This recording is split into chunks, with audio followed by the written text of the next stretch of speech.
Welcome back to Sims Complete. I'm Matt Sims. He's Phil Sims, and it's been a long break. Your boy went all the way to Italy to go celebrate a friend here in town that I've gotten to know, Giuseppe Rossi, aka Pepito.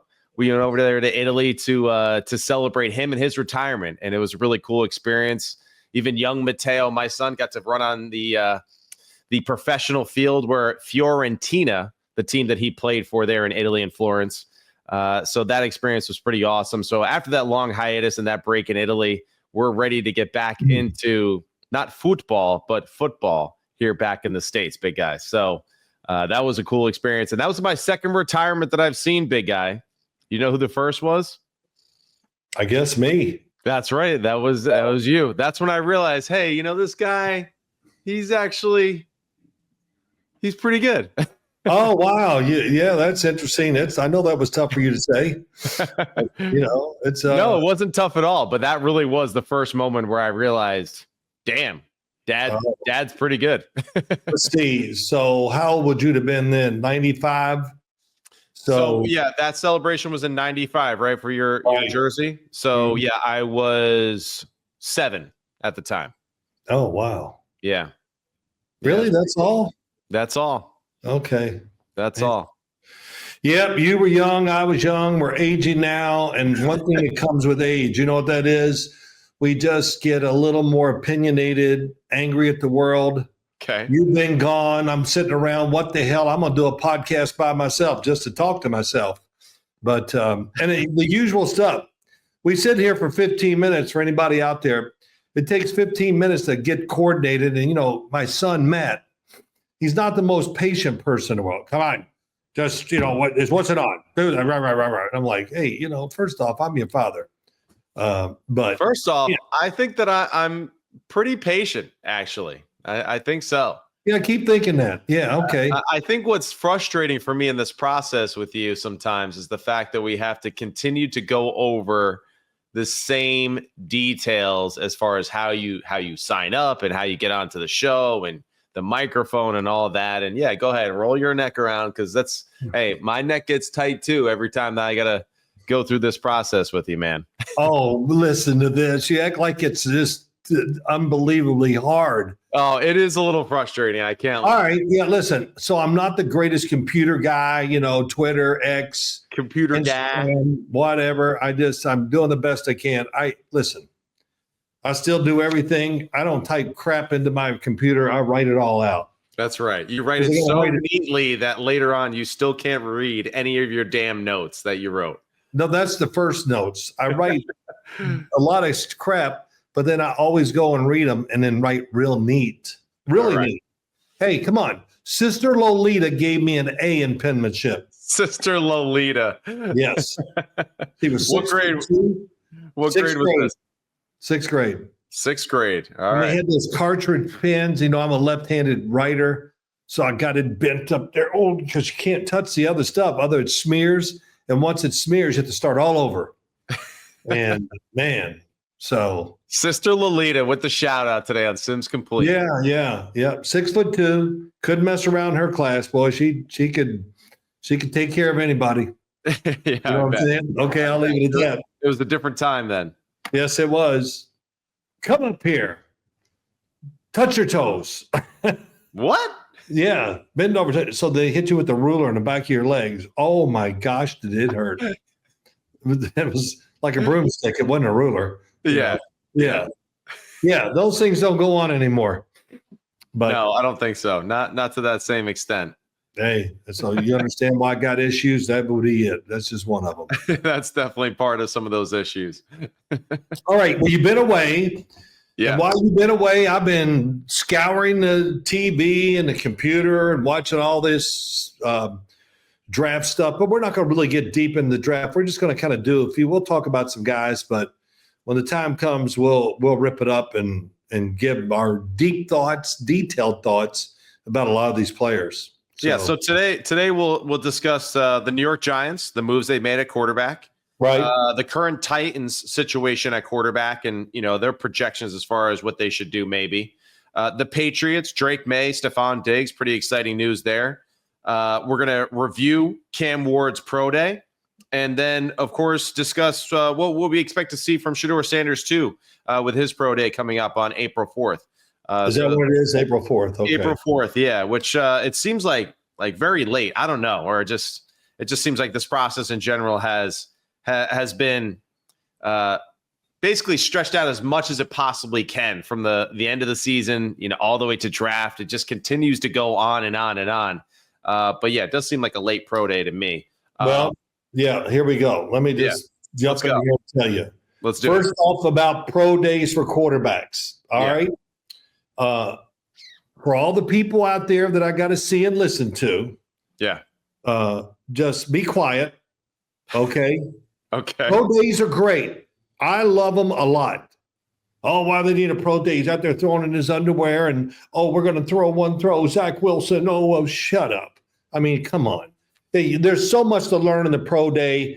These teams are making investments in their football team and into their own lives. Right. So they need as much information as they get. And I'm sorry, if the pro day really bothers you, then don't watch the damn thing. And is there something to learn in it? Yes, there is. There's always something. I see things in those pro days because I get to watch one guy and keep doing what we want to see. And I can pick out the littlest things and see, oh my gosh, I haven't noticed that. And this Cam Ward one, whenever we talk about it, hell, I learned a lot watching that, a lot. And so I love these pro days. For all the people out there that don't, then bitch and complain about it. I'll be on the other side. I'll bitch and complain, and let's keep doing it and let them show what they can do. And just, it's another thing. It might be small, but damn, Matt, when coaches and general managers and everybody, their job is on the line, it's okay if they get as much information as they can gather. Yeah, it is. And pro days are going to be more and more just important during this entire process because of the fact that more and more players, especially high caliber football players who performed at an extremely high level in the previous college football season, there's no real opportunity for them to impress people at the combine anymore. The only thing that they can do is hurt themselves by looking somewhat like maybe someone that's going in the second or third or fourth round projected. So these pro days are important for them to perform because it's just them. They get to be the star of the show. And it really does just dilute the product a little bit for them in a sense where it's all about me. It's all about what I'm doing and the best that I can do as far as just performance, showing off my ability and my presence on the field for all these coaches in this personal setting. And I think it's not going to go away because every year the best quarterbacks don't need to perform at the combine because of that very fact. Well, and two, you said a lot of great things. And the combine, oh my God, I got to read the results the next day. Who was number one? Because all they do, lob it out there where they have to stop and catch it. I don't know. But God forbid you go back and just rip it. We need to have a thing. Let's put it, here's what we want today, quarterbacks, in this throwing contest that you're doing. Throw the damn ball. Drop back like it's a game. Quit dropping back like you're going to hurt your feet if you go too fast. And throw the ball and don't worry about just show us what you got in that, the rhythm and everything else. The long throws. Oh, my God. Well, he overthrew two guys 55 yards down the field. He just wasn't on target. And, too, if I was they should do this. The quarterback, they start throwing long balls. Look out there and go, I'm going to bomb it. Yeah. Or look out there and go, I'm going to stick it. I'm going to drive one line drive at 50 yards and do just anything. But, the judgment of that stuff is, you talking about ridiculous. It's ridiculous to listen to it on TV and then maybe not, but reading about it the next day, who won? Oh, so-and-so was great. Then I watch it and go, he was crap. I mean, I don't know what the hell you were looking at, but oh well. I think I know what I'm looking at sometimes when I talk about quarterbacks. It's just a guess. All right. Well, we're glad you got that off your chest. Yeah. Now, since we're talking about pro days, combines, all that, let's just go right into it. Let's talk about Cam Ward's pro day. All right. Miami Hurricanes quarterback, 6'2", 219 pounds. Really displayed, I think, a lot of positives in his pro day. One, the fact that dude can just throw it. He has been put on this planet to throw the ball. And it is very apparent from the first throw to the last throw that it comes very easy to him. He has a really fluid motion. He's a pure thrower. He is a more traditional pocket passer than what we've seen in the past few drafts as far as guys that are dual threats and all that. But his arm strength is absolutely tremendous. Big Phil, your thoughts on just Cam Ward and what you thought about his pro day? I learned so much watching that pro day. It was ridiculous. It really was. I've watched a lot of his games. I rooted against him a couple times this year. Well, really just one. When he's playing Syracuse, you and I, we know Kyle McCord. So I'm like, I don't want him to play great, but damn, he played great. And he managed the game unbelievable that day. But his throwing and the driving of the football, it's not, it's in his underwear and all that crap. It's real. He does it with his uniform on, and he just validated everything during that workout. Did he miss some throws? Yeah, because he was doing some crazy stuff. I really would like to see, if it was me, I don't need all the crazy stuff. I know you can do that, throwing, falling back, and I want to see you drop back, plant your feet, and throw it. And Matt, I'm not the damn guy could throw a ball as hard as anybody standing in a phone booth. He does not need space to generate power. And that was one of the big things that I really got.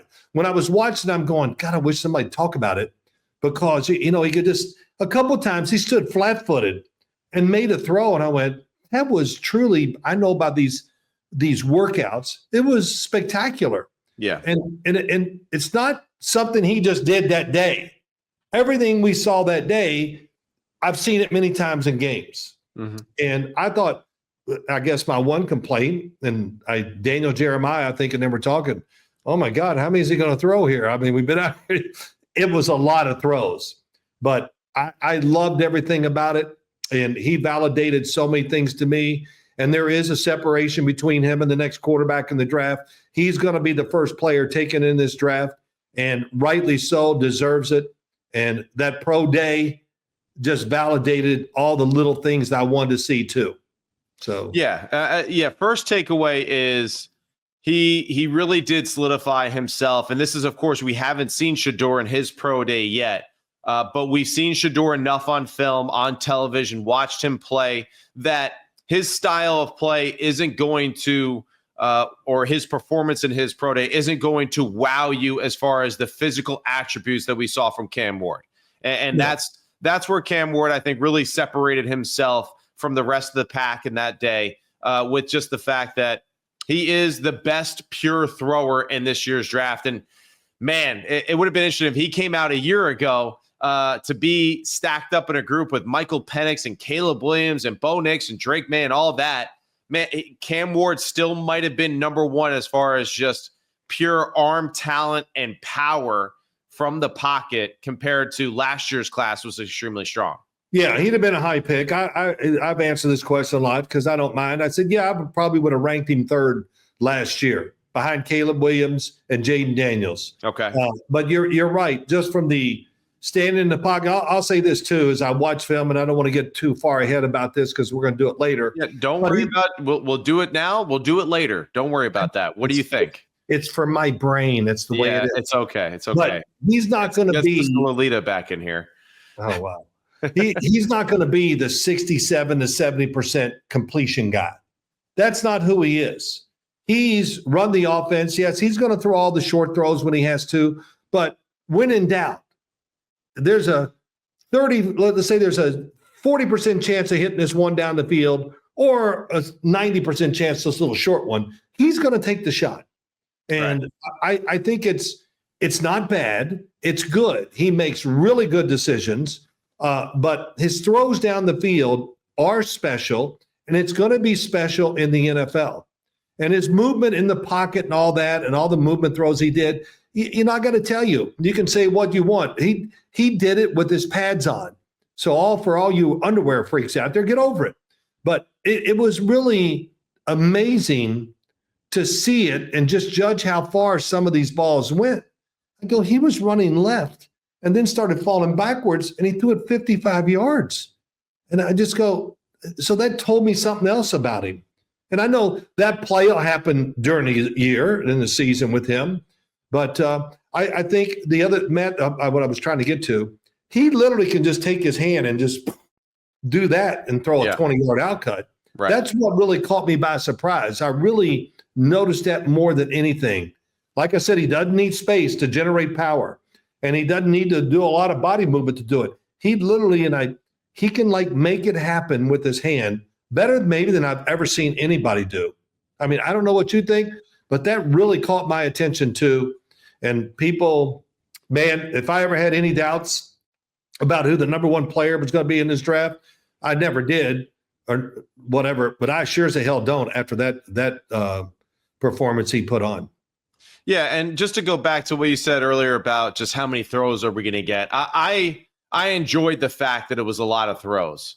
I enjoyed the fact that it was an extended workout than what we typically see, because really what we learned as well is that from throw one to throw whatever it was at the end, there is no fatigue issue. There is no concern about, we got to manage or make sure that we're taking care of his arm and his health. Now, this guy, he can throw 250 passes a day in practice, and all 250 can be dynamic throws, not throws where we have to protect him from himself. To go back to another thing that you said about his workout, like you're saying, as far as the throwing goes, I feel like Cam Ward is a prospect that actually does check all the boxes that a lot of the experts last year tried to project Drake May on to us as football fans and evaluators. Right. Everyone kept saying, oh, Drake May, he's played a lot of football. His throwing, it's so dynamic. It's so this, it's so that. I saw way more information and evidence-based film that show that Cam Ward is exactly what everyone tried to make Drake May out to be a year ago. Now, is he as big of a player as Drake is? Is he as athletic? Maybe not so much in the running sense, but I think his pocket awareness is better. Very good. I think he's very tough in the pocket. I think he has a better ability to throw the ball with touch, like you're saying. I think he is a very good and underrated thrower on the run and on the move.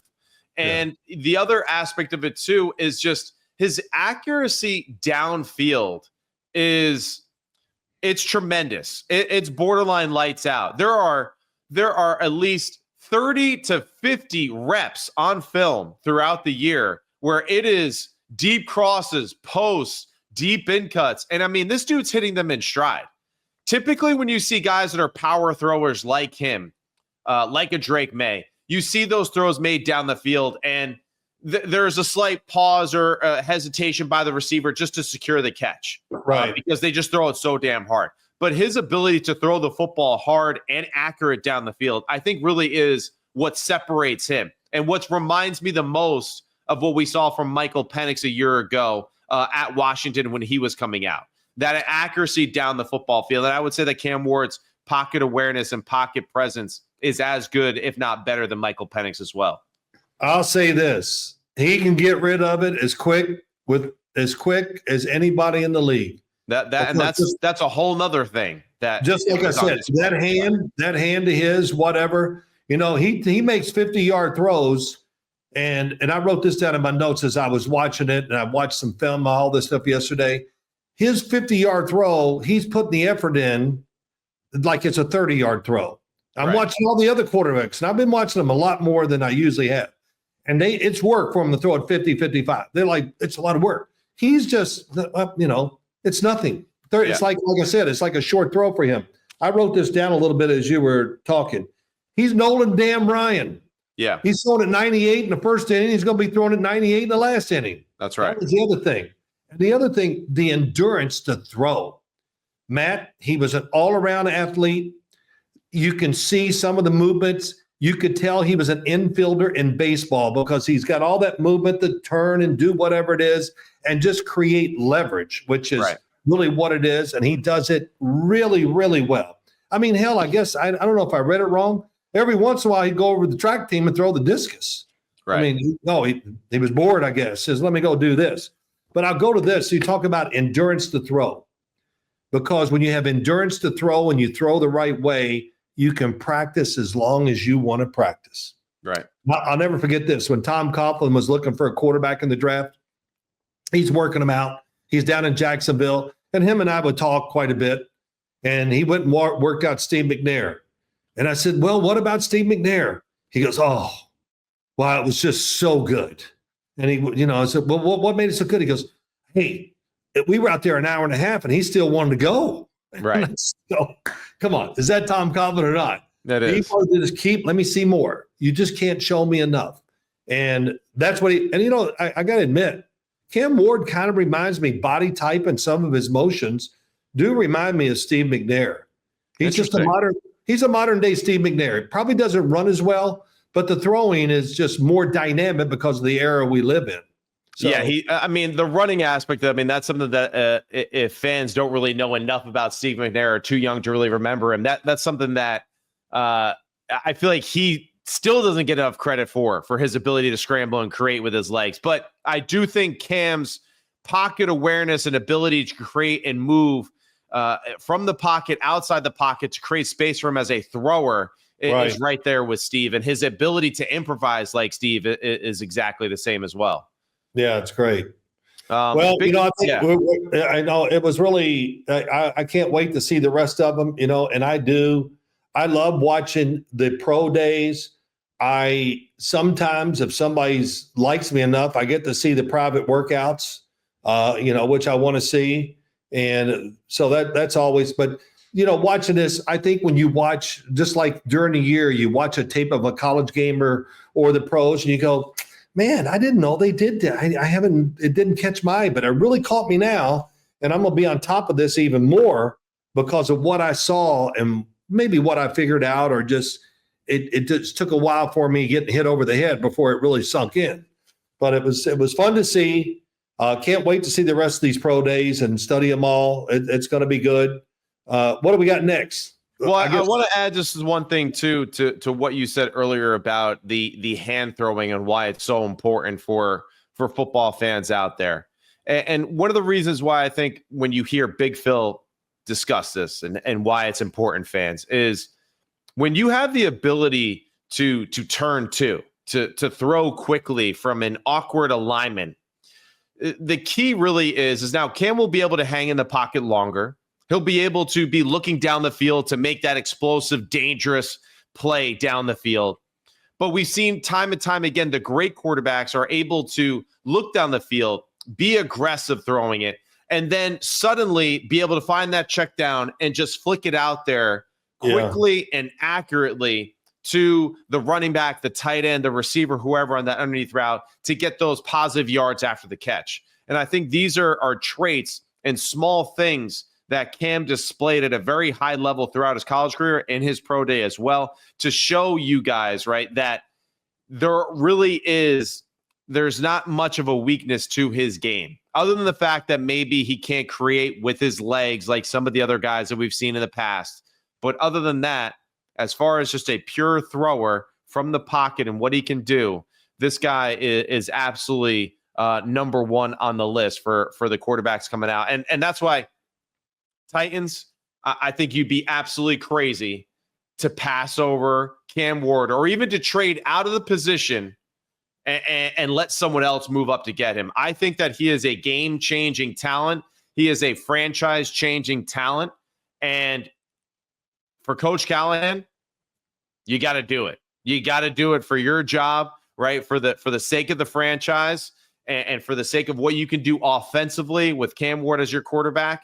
I really do think that it just opens up so many doors for them offensively to be explosive and dangerous. And not only that, attract other free agent skill players who are saying to themselves, yeah, I would like to play with Cam Ward. I can maybe squeeze out maybe a little bit more money here, but I'm going to go where there's a trusted source and a player that's going to get me the football consistently with this offense. So I think Cam Ward is absolutely a lock at number one for the Titans. Oh, yeah. Now, if they don't take him, then somebody's going to make an offer to get him. But, too, let's talk about Brian Callahan real quick. Yeah. He didn't have an opportunity to show us who he was last year. That's right. Exactly. He always got this great offense. Well, okay, I like his offense a lot. And you can see the similarities between what they did in Cincinnati, but they can do all this stuff in Cincinnati because of they got three freaks there, the two receivers and Joe Burrow. That's so right. They make it happen, and they never really had that opportunity last year. And really, Kim Ward, he will be a day one starter. There's no doubt about that. Wherever he goes, he's a day one starter, and I think he would be really good at running Brian Callahan's offense. Really good, but I haven't studied the Tennessee Titans team. If I see it and just go, wow, this is not ready for anything, then maybe that's why you trade out of it and get all these extra picks to get some, explosive, good young players and rebuild the franchise. I don't know. That to me is like, it sounds great and all of that, but we saw it go through with the Commanders that it is possible to take a team that is similar to the team that you had a year ago, add a few pieces, a few veteran pieces, and add a talented quarterback into the mix, and you can really change the fortunes of your football team. And currently right now, the Tennessee Titans quarterback room, Will Levis, Brandon Allen, and Tim Boyle. And to me, I just think that you're crazy to go into the season like that and to pass up a guy like Cam Ward. So that's where, for me, for the Tennessee Titans. Well, you just answered the question. That's really just your statement there says it all. And it's, yes. You made the point. The key was Callahan was creating an offense a year ago to protect his quarterback from hurting himself and the team in games. And I feel like when you are doing those things and have built an offense like that to really make sure that you're minimizing risk, it's hard to win games consistently. And that's why they didn't win a lot of games, because they were trying to minimize their own self-inflicted wounds by their lack of ability to create explosive plays offensively by the quarterback. So that's where I feel like for Cam Ward, you immediately remove all of those issues, and now you can start to be on the aggressive side on offense and really beat teams by being that way rather than trying to manage it always. Man, if you got to work around your quarterback, which I know they did, and they call plays, I know you look at that sheet and go, play number 2 is probably a touchdown, but I don't think he can do it. So let's run the ball. And then all of a sudden, a great thought or great design, whatever. And I'm not even being funny. It's when they got to work. You said it. When you got to work around the quarterback, you're going to lose, and you're in trouble. So I think we answered that question right there. I don't know if any team has enough stuff to use and to go up there and get that first pick of the draft. So hey, and Matt, you saw him what did he say? He turned around and told me, he says, "I'm solidifying this today," or whatever. Yeah, that was man. And that's the other part of it too that I like. He's got that quiet confidence. Yeah, I mean, he's got the confidence and the moxie that you want your quarterback to have, and that confidence too that just spreads throughout the football team too. Again, why the Commanders fell in love with Jaden Daniels a year ago, because of the plays that he made, the quiet confidence that he has, the unflappable smile that he constantly has, even when he's getting rocked and hit and knocked to the ground. He gets up, he smiles, he talks a little shit, then he goes back to the huddle and he goes back and after it again. And I think Cam Ward has that ability. I think Shough also has that ability, but Cam has that ability as well, and to also be a dynamic football player throwing the football. But all right, before we transition that thing, real quick, BetOnline is the world's most trusted betting platform, number one source for betting for all March Madness. Whether you're a seasoned fan or a first-time bettor, BetOnline is the ultimate game day companion. With the largest selection of odds from everything from college basketball to $200,000 bracket contest, BetOnline continues to be your number one betting source. From every Cinderella story to hat trick, BetOnline has you covered with odds, stats, and more from every game and every win. BetOnline, the game starts here. So, big guy, yes. I'm going to let you go. Where do you want to go to next? Let's talk about a few more of these other young football players real quick. Well, let's do this. Let's do this. What? I love that talk. I actually learned a lot. I wrote some of it down. Every once in a while, when you say something really smart, I'm going to steal it. So I'll do it later. Okay. Okay. Thank you. I think we talked about, let's talk about Jaxson Dart a little bit. Okay. Just I kind of feel this. I feel like, he's the third quarterback. Right. But now I think it's debatable. Okay. I think Tyler Shough at Louisville has opened a lot of people's eyes. The first time I watched him, I saw him on TV a few times this year, which always helps. Yeah. But when I watched him on, trying to study him a little, I was like, it's better than I thought. Right. The games look good, but as I really study you, it looks better.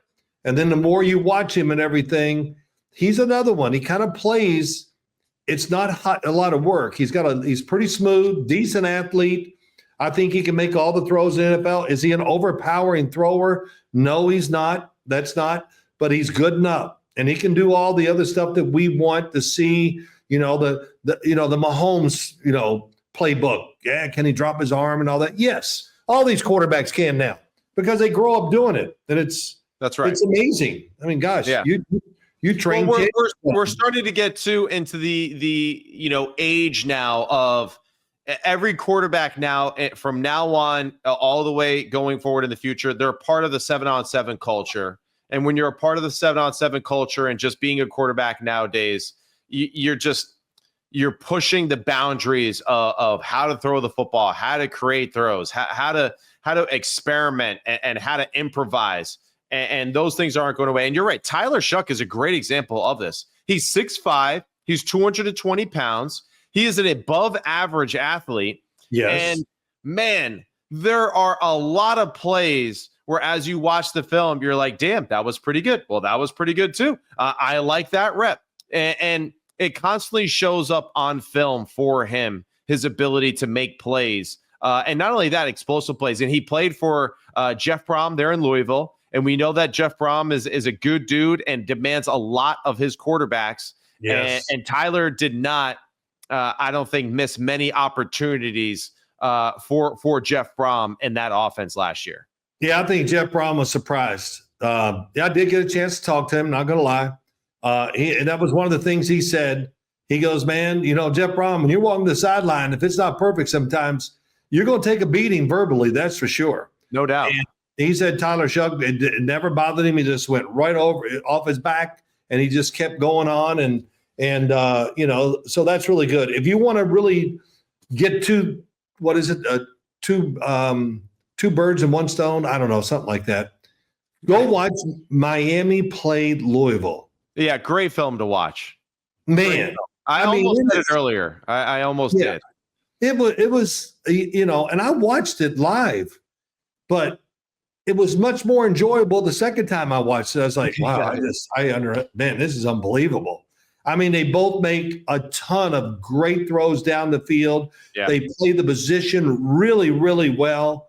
There were big plays, but they were smart big plays. And, you didn't see gambling you didn't even really see it. Thinking back, I don't know if I saw many bad decisions at all in the game. And two really well-designed offenses, Shannon Dawson of Miami and Jeff Brom of Louisville. If you're a young quarterback out there, yes. I understand you want to make money in NL, all that stuff, and go to some of these big-time programs like in Michigan, like in Ohio State and all that. But if you overlook schools like Miami right now and Louisville with those two coaches, you're absolutely crazy because these guys are going to help guys go to the NFL consistently. Now, the question is, are they ever going to allow someone from their own program to be the starter, or are they just going to continue to get transfers in? But still, these guys are lights out as far as helping their quarterbacks and really making them dynamic football players. A lot of great design football plays in that game. Matt, that's one of the first things that goes to my mind when I'm watching it is that these are coaches who are training pro quarterbacks. Yeah, right. Right. And, I hear it all the time.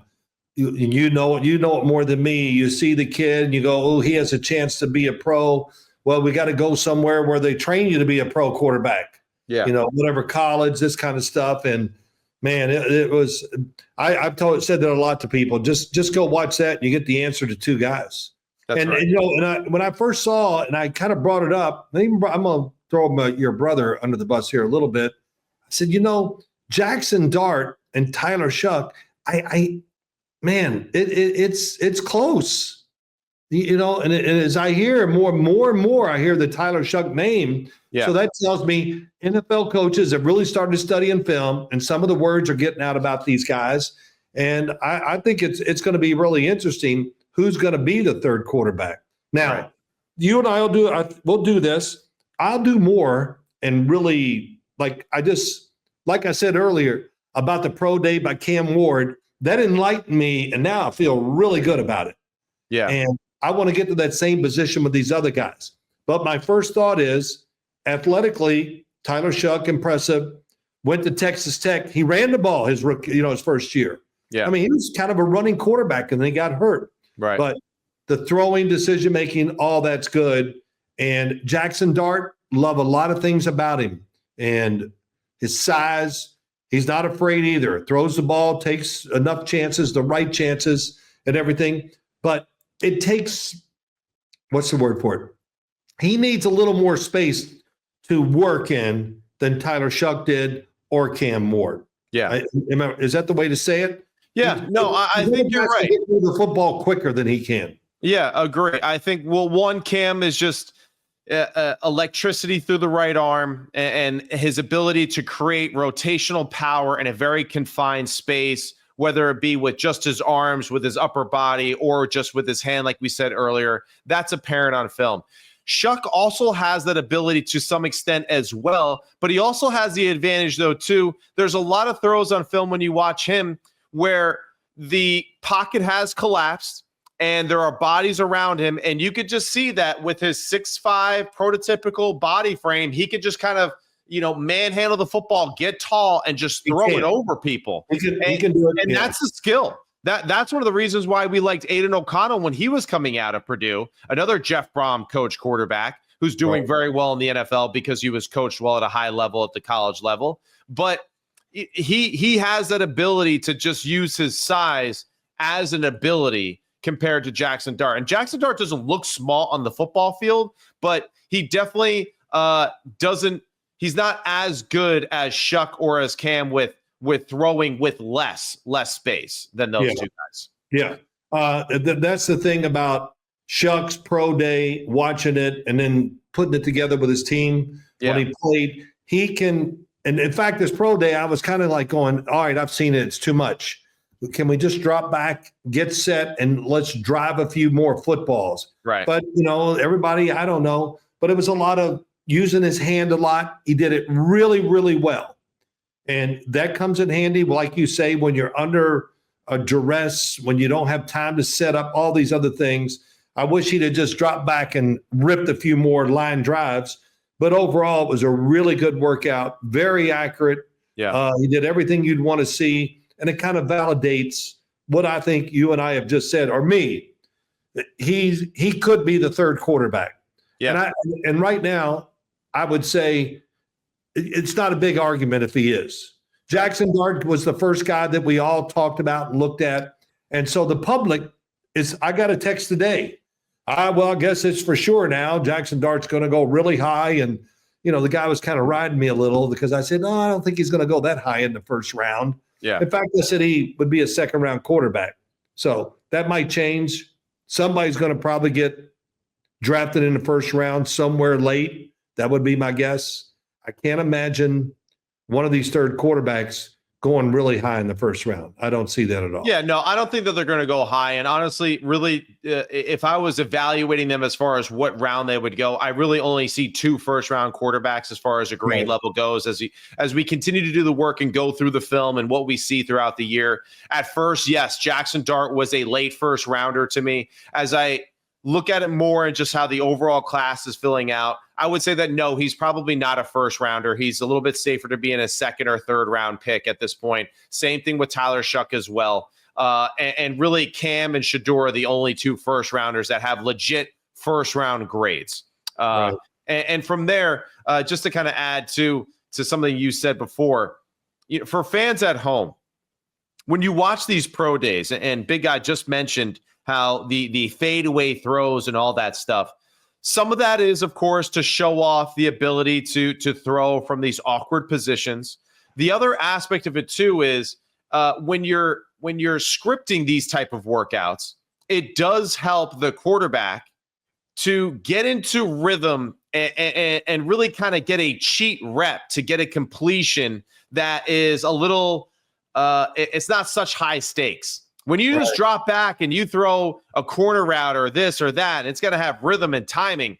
That's more difficult. The fadeaways and all that stuff are a little easier to guys that have been throwing their entire lives. And it's kind of an easy way for them to chip one up on the green to feel good, rather than just hitting the great tee-off shot there on 18 when you need to win it to win the Masters here. But I think that's something that fans, you have to understand.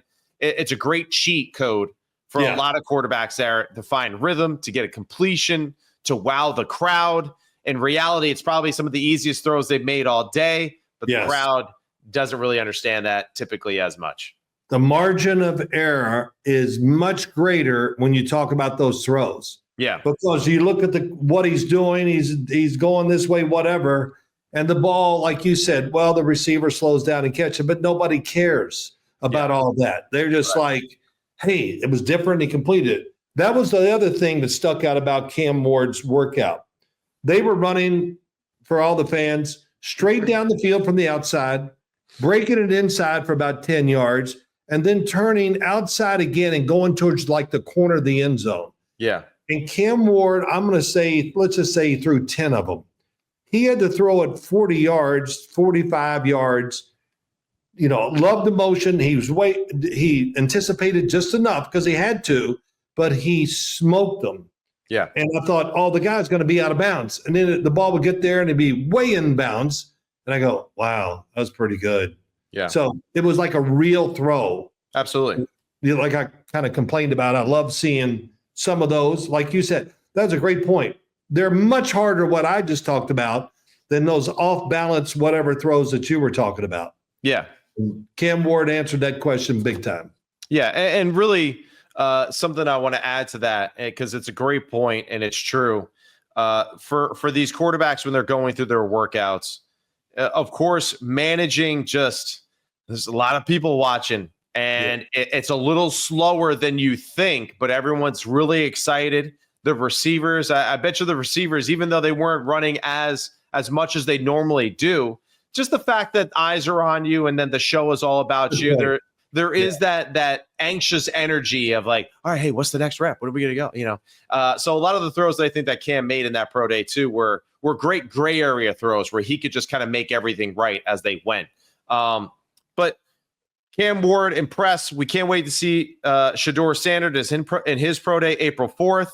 Jaxson Dart, Tyler Shough, really interesting take by you, Big Phil, as far as the fact that it's probably a closer gap than a lot of people think. If not, maybe Shough is number 3 in some people's eyes with his ability. And when you also watch Louisville, just watch Ja'Cory Brooks, tall, long receiver, made a lot of great throws to him down the field, a lot of well-designed double moves by Jeff Brom and his offense for those two to connect on consistently. And you got to remember, this is a team too, only a few games away from really being in potentially the ACC championship game or even, competing in the playoff. A tough loss at Notre Dame, but a lot of great plays on film by those football players in that one. Tough loss to Miami. Tough loss to Miami. And I would say, too, another one that I wouldn't be shocked if a lot of pro scouts, one game that I would say that they're going to highlight as far as the not so sure with the Jaxson Dart debate would be Ole Miss, Florida. That was one game where I feel like Jaxson Dart really just the rails kind of came off in the second half for him. And now, granted, Jaxson Dart played a better Florida football team than Cam Ward did week 1. That was when Florida really started to kind of figure out how to play, and Billy Napier really kind of galvanized the troops after that once the AD said that he was good to go and he was safe from losing his job.